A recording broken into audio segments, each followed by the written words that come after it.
And if you ever tell people that God does not have fierce wrath towards the sinner, not just the sin, but towards the sinner, then you're lying to them. Because I don't find verses that speak and show God to pour out wrath on sin. What's that? How do you pour out wrath on sin? Where is it? Listen to this. I'm just going to give you 5 verses that deal with God's wrath. You tell me who the recipients of the wrath are. Exodus 22:22. You shall not mistreat any widow or fatherless child. If you do mistreat them,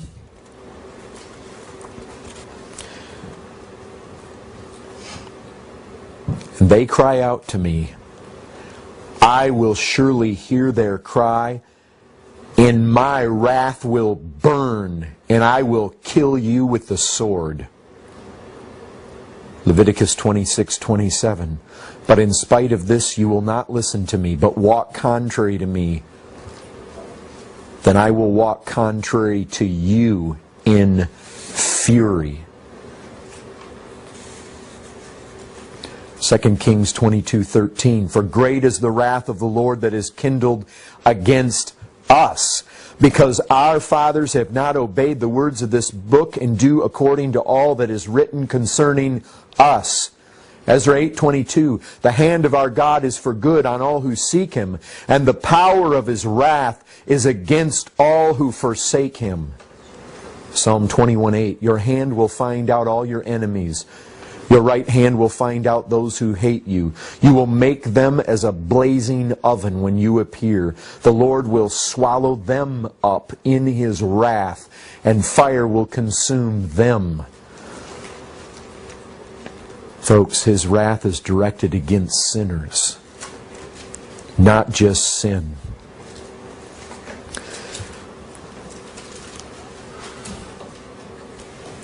Let me tell you something else about His wrath. It's fearful.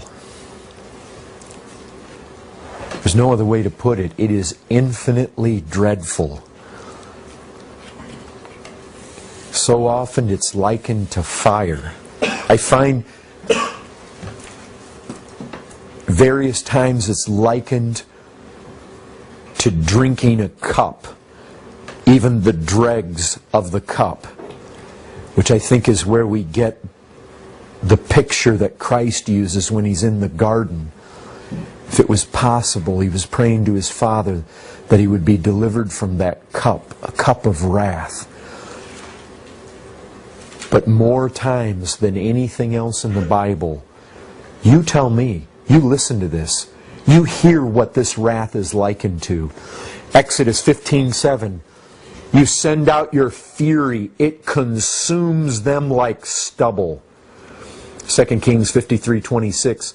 The burning of His great wrath. Psalm 21:9. You will make them as a blazing oven when you appear. The Lord will swallow them up in His wrath, and fire will consume them.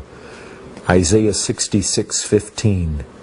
For behold, the Lord will come in fire, and His chariots like the whirlwind to render His anger and fury and His rebuke with flames of fire.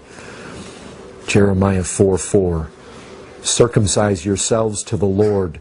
Remove the foreskin of your hearts, O men of Judah and inhabitants of Jerusalem, lest my wrath go forth like fire, and burn with none to quench it because of the evil of your deeds. Ezekiel 21:31, I will blow upon you with the fire of my wrath. Ezekiel 38:19, my blazing wrath.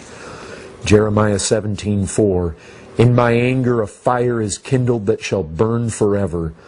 Isaiah 30:30, in furious anger and a flame of devouring fire. Deuteronomy 32:22, for a fire is kindled by my anger, and it burns to the depths of Sheol, devours the earth and its increase, and sets on fire the foundations of the mountains. Deuteronomy 29:20, the anger of the Lord and His jealousy will smoke against that man. Folks, This is one of the most fearful verses that I have ever read in the Bible. Ezekiel 22:20. As one gathers silver and bronze and iron and lead and tin into a furnace to blow the fire on it in order to melt it, so I will gather you in my anger and in my wrath, and I will put you in and melt you. I will gather you and blow on you with the fire of my wrath, and you shall be melted in the midst of it. You know what? Man wants to ignore it. He wants to forget it. He wants to suppress it. And man likes to think, oh, my sin isn't that bad. And God isn't that angry. And man somehow thinks, some way, somehow, well, even if hell's real, I'm going to be down there with all my friends. I will gather you and blow on you with the fire of my wrath, and you shall be melted in the midst of it. Man thinks he's going to stand up to it.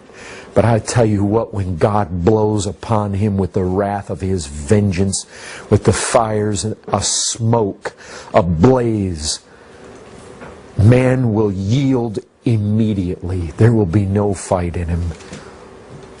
He will succumb to that wrath. Folks, the wrath of God is fearful. And I'll tell you this, nothing but sin brings out this characteristic of God. Wrath is the way a holy God does respond and to the wickedness of men. But I'll tell you a third thing about this wrath. It's righteous. Listen to this. This is in Romans 2 verse 5. But because of your hard and impenitent heart, you are storing up wrath for yourself on the day of wrath, when God's righteous judgment will be revealed. You know what most men feel? They feel that the wrath of God, if it's as bad as the Bible says it is, and the Bible says it's terrific, it's terrifying to the uttermost. If it's that bad, man looks at it and says, wait a second. If it's that bad, this is excessive. God's going overboard here.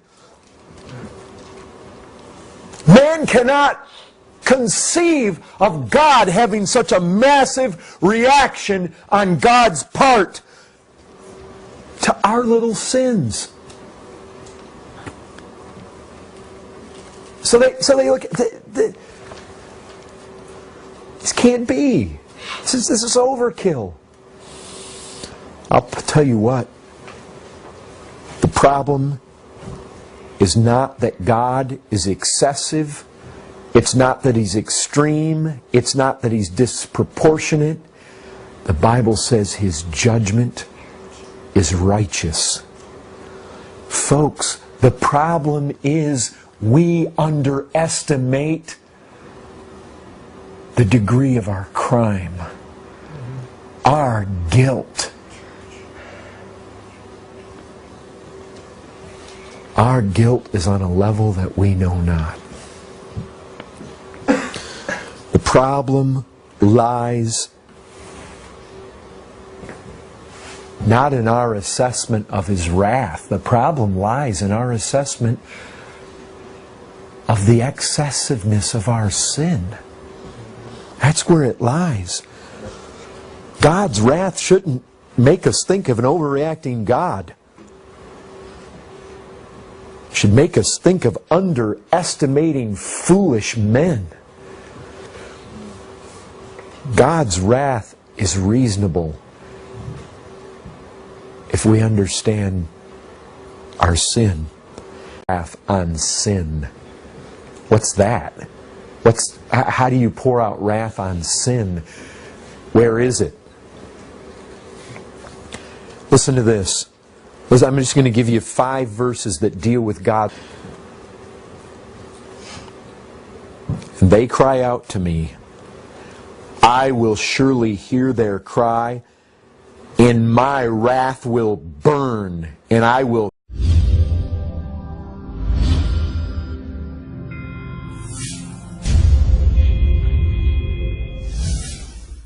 And if you ever tell people that God does not have fierce wrath towards the sinner, not just the sin, but towards the sinner, then you're lying to them. Because I don't find verses that speak and show God to pour out wrath. You tell me who the recipients of the wrath are. Exodus 22:22. You shall not mistreat any widow or fatherless child. If you do mistreat them,